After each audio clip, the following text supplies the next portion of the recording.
Hello students, in this video of unit number 2, that is simultaneous equations, we are going to study about the Gauss elimination method. So Gauss elimination method has got two types. One is naive Gauss elimination and another one is partial Gauss elimination with partial pivoting. So under naive Gauss elimination, what we have is that the elimination of the unknown was used to solve a pair of simultaneous equations.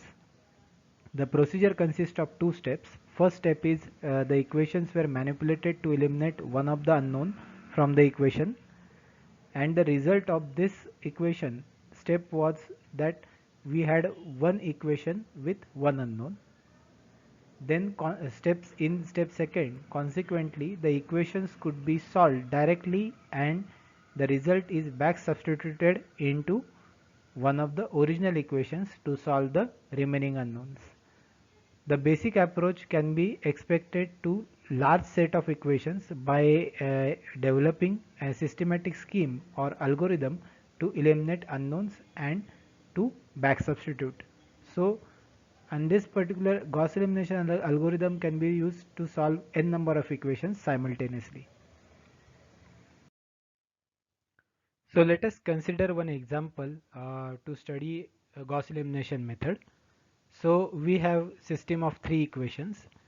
So the equations are 3x1 plus 2x2 plus x3 is equal to 7, 2x1 plus x2 plus x3 is equal to 5, x1 plus x2 plus x3 is equal to 4. Now if you this particular equation, these equations can be written in the form of Ax is equal to b. So A consists of coefficient matrix, x is the variable matrix, and b is a constant matrix. So here uh, we can have elements like A11, A12, A13. A11 is 3, A12 is 2, A13 is 1, B1 is 7. Likewise, you can determine what is A21, A22, A23 from second equation. B2 is equal to 5. So after getting these values, okay, so the first stage of Gauss elimination is the elimination by forward substitution.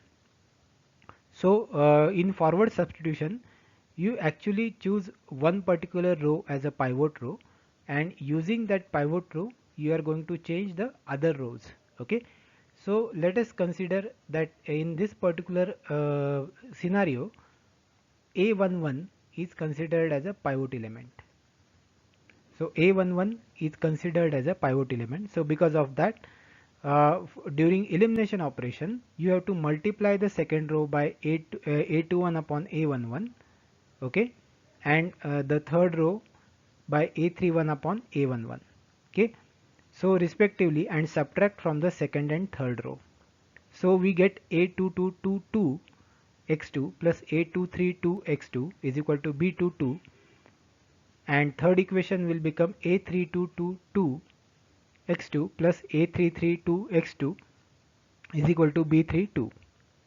So in order to write the changed element, now since this is our pivot element, so pivot row and pivot elements in the pivot row and pivot column will not change during the elimination stage, and the elements which are not in the pivot row and pivot column will change. That is, the four elements will change, and similarly on the constant side these two elements will change, B2 and B3. So to get this, the formula is written like A222 is equal to A22 minus A21 upon A11 into A12.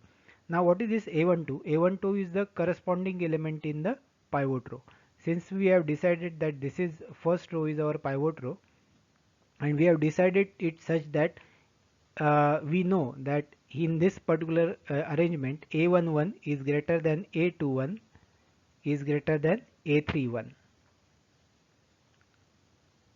That is, A11 is maximum in that particular column. If you consider that column, A11 is the maximum element. That is why first row is treated as a pivot row, and A11 is treated as a pivot element. So Similarly, we can get these values A22, A23, B2, A32, A33 and B3 using these formulas. Okay. Similarly, on right hand side, B2 and B3 using these formulae. Okay. Here the pivot element is A11. Okay. We could see that. So after elimination, first stage of elimination, you will get this matrix. So we just arrange the elements and we get this one. Okay. Now since we again need to do one more elimination stage because the number of equations here are 3, so we are going to get we are going to require 2 elimination stage, that is n minus 1 elimination stages are required for the system of n equations. So in the second stage of elimination, the pivot element is A3222 upon A222. Okay, that is if you consider, that is this in this particular row. Okay, uh, A222 is will be considered as a pivot element. Okay, and using this particular pivot, we are going to reduce the only one element which is left, that is A33 and B3. Okay, so A333 is equal to A332 minus A322 upon A222 into A232. Okay, so if you perform calculation, you will get this. So collectively, we are going to get this system. Okay, so collectively, this is our system. So you can see that for in the third equation, you can see that all variables are eliminated. So here if we perform a back substitution operation, you can immediately get x3 is equal to certain value. You can put that value of x3 into the second equation and you will get x2. Okay, and putting the value of x2 and x3 in the first equation, you will get x1. That is, this process is called as a back substitution. So it is mentioned over here after second stage of elimination, this is the kind of a matrix you get. So it indicates that x3 is equal to 2. So x3 is equal to 2, x2 will be given, x2 will be 1 and x1 will be 1. So this is how the basic procedure of solving. Now in this case, we have not pivoted or we have got naturally got a11 greater than a21 greater than a31, such kind of a situation.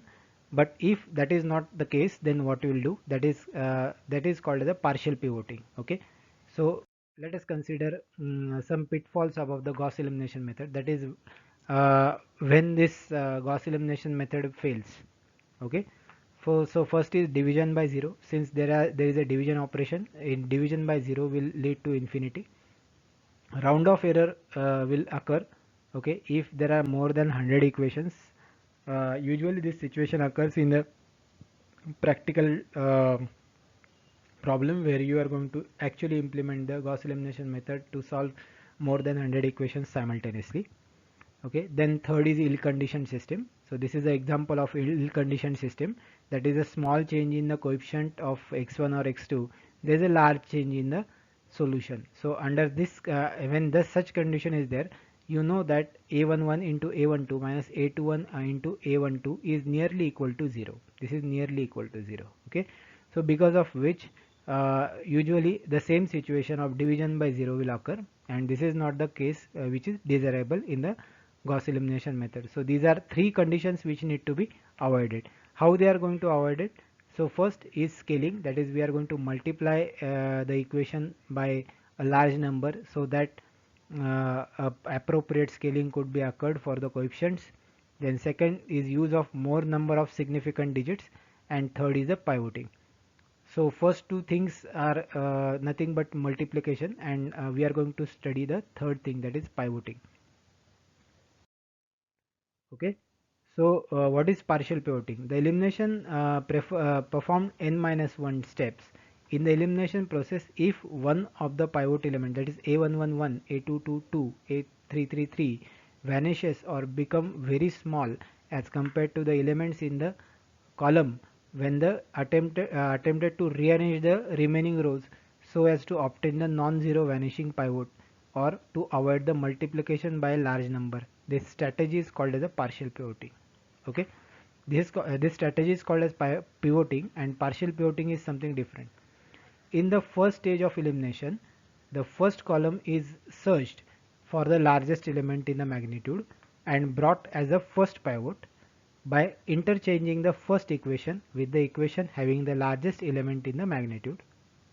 The second elimination stage, the second column is searched for the largest element in the magnitude among the n minus 1 elements, leaving the first element, and this element is brought as a second pivot by the interchanging of the second equation with the equation having the largest element in the magnitude. Okay, hence algorithm of the pivot is given by this. Okay, so this algorithm is important because we are going to write the program with this. Okay, so this is about partial pivoting. Let us study that practically with the help of example. Okay, so let us say this is the equation, system of equation. Okay, here you could see that this 12 is larger in the magnitude if you consider the first column. Okay, so in partial pivoting, naturally this third row will be interchanged with the first row. That is why this entire 12 minus 2 3 and 18 will become the first row. This is called as a partial pivoting. Okay, so this is the equation, and let us say ax is equal to b. Okay, using partial pivoting, this is the matrix which we got. Then we define the elements. Then next stage is to carry out the first stage of elimination. Again, this formula we already seen in the last example. After doing certain calculation for this, you will get, after first stage of elimination, you will get one matrix, and after second stage of elimination you will get this. Okay, A33 B3. So because of this you can have this particular form at the last of that is at the second stage of elimination. You will get this stage, this form of the system, and then with the help of a back substitution you can find out x3, x2 and x1. So this is for three equations. Practically you can also solve it for four equations. So this is something example for the three equations only. Okay, so I'm not going to repeat this, but this is, you can study by your own. Now this is the example of a 4 by 4 system. Okay, now in the 4 by 4 system you can see that there are three elimination stages. Okay, and in the first elimination stage you are going to eliminate the elements of the three rows, and then in second stage you are going to eliminate the elements in the two rows, and in the third stage of elimination you are going to eliminate only the elements in the fourth row. So this particular example is already covered in the class, but this I left to your study. Okay, you please focus on the how I have written the formulas for the elements to get calculation.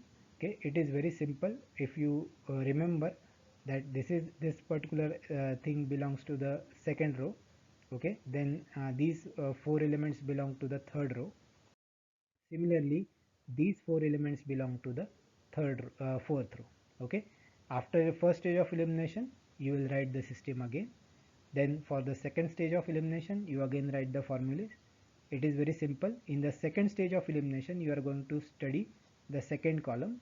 Okay, now you need to see which is the maximum element in the magnitude. Okay, this minus 9.6 is not is the maximum in the magnitude, though it is as a scale it is negative, but still as a magnitude this number is largest. So you can say that for the second stage of elimination the second row is considered as a pivot row, and minus 9.6 is considered as a pivot element. So this is how you can determine the second stage of elimination. You can again write the matrix. In the after the second stage of elimination you could see that these elements will become 0. Below the pivot row, below the pivot element all elements will become 0. In the third stage of elimination these four elements of row 3 and row 4 will get reduced. So that is drawn with this particular formula. Okay, and after third stage of elimination you will get this system. Okay, here the three elements in the fourth row are 0, so you can say 7.311 x4 is equal to 23.8222. Okay, so this will give you the value of x4. As you submit the value of x4 in the equation 3, you will get value of x3. You submit the value of x2, x4 and x3 in the second equation, you will get value of x2. And similarly, you put the value of x4, x3 and x2 in the first equation, you will get value of x1. This is how the system is solved for 4 equations. Now same analogy can be applied for 5 to 6 equations as well. So this is same matrix operation, but we have written it in such a way that we can write a program out of it. Okay, so this particular video will cover only up to this. Okay, in next video we will study the program of Gauss elimination. Thank you.